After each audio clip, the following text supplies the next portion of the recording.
ယူသမျှဘယ်တော့မှပြပြဝဝတင့်နေတယ်လို့မရှိဘူး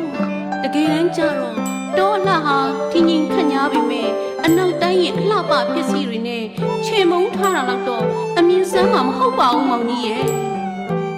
အဲ့ဒီလိုမစင်စားပဲယွန်းမခဲ့တဲ့မင်းရဲ့အသိဉာဏ်ကြောင့်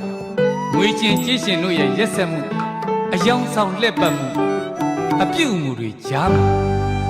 လေးနွယ်ကိုပြန်တွေ့ရပြန်တော့မောင်ကြီးရင်နာလို့မဆုံးနိုင်ဘူးလေးနွယ်အော်လေးနမရဲ့တွေးလေးဆွေးမပြေနိုင်အားရက်တဲ့အခုတော့လေကွယ်မတဲဝဲဒီဘဝမဲ့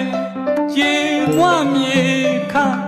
ကျွေရရှာပြန်နေဂုံပကာတနာမုံငါတာဟဲကျုံလာသမျှဘဝရလီလီခံရပြီ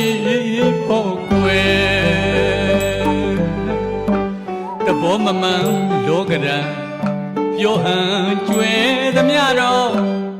အပြေရှာမသိတဲ့